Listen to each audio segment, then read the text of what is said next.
A Michigan family is looking to grow, but they need your help to make it happen. Zach and Megan Zutzma are struggling to find a surrogate to carry their baby. So they're taking an unusual step tonight, going public with their plea. State laws make Michigan one of the worst states for surrogacy. In fact, agencies that help intended parents won't even operate in Michigan. Target investigator Susan Samples reports that one couple is shining a light on the problem now. Susan.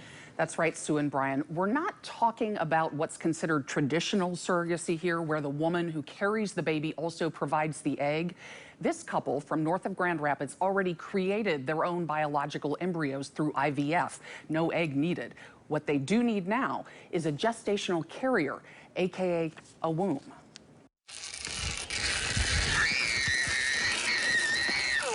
No doubt this gleeful toddle alone warms the soul. But it gets better, maybe even miraculous. Because Peter Zutzma was never supposed to be.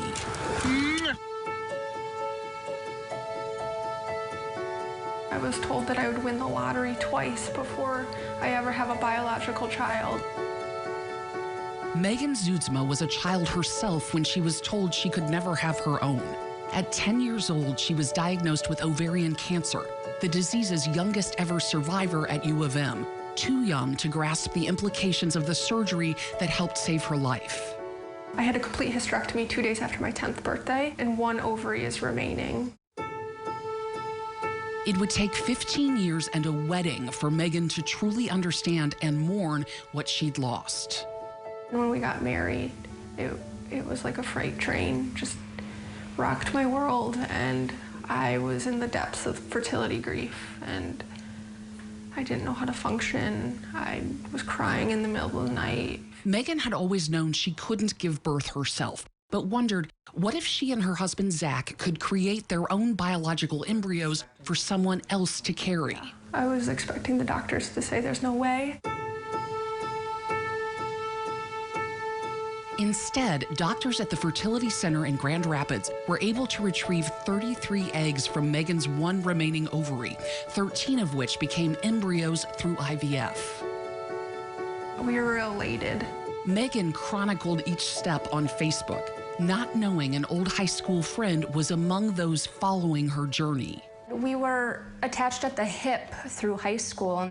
But as so often happens, the pair's post-high school paths diverged until Nicole Barker spotted her long-lost BFF on Facebook and thought, hey, I have a uterus, I'm not using it. So close were these two as high school seniors, they later recalled Nicole had once offered offhandedly that she would someday carry Megan's baby, prophetic as it turned out.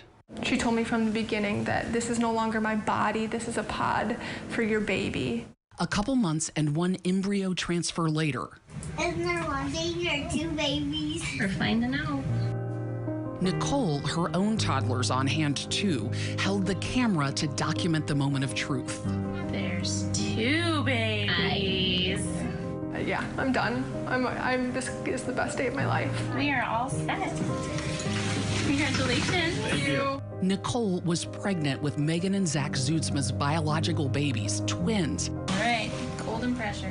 But at a later ultrasound, I think I knew before they even said it.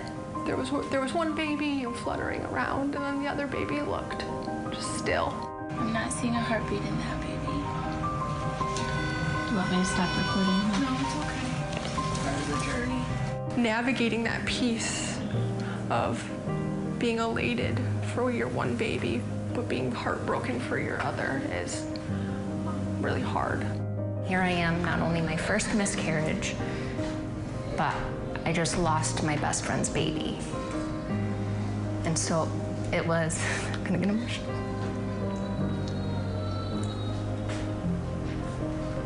It was this devastation.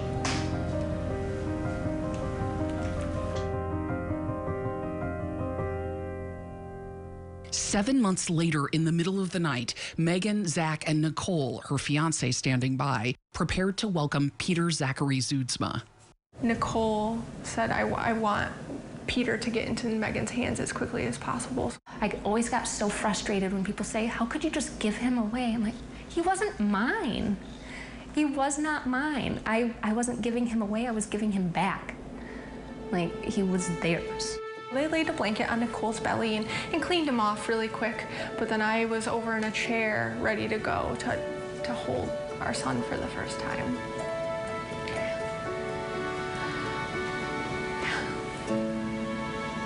Yeah, that moment.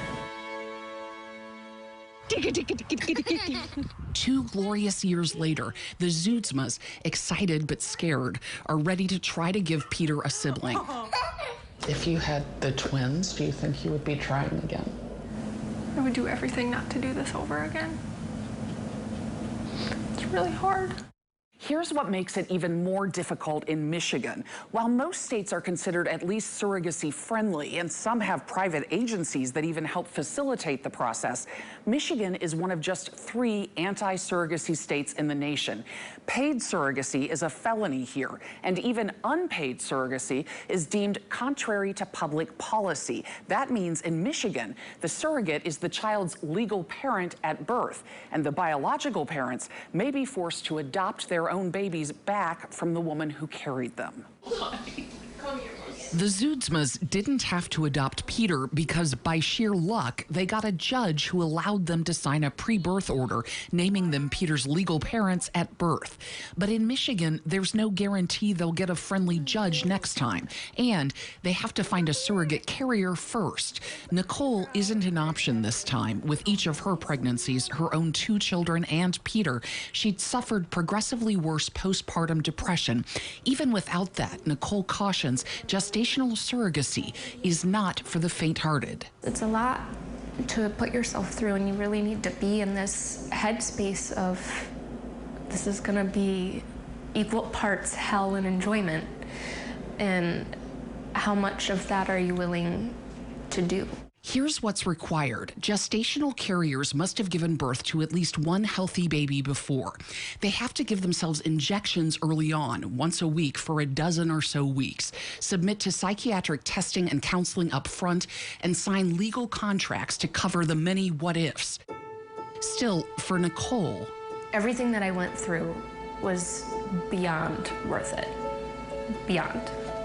There's nothing better. It takes all of that pain away. Watching them be a family. I hope someone's watching that says, I've always wanted to do that. You see those comments online where a woman will say, I've always wanted to be a surrogate. And internally, I'm like, I'm here, I'm looking for someone.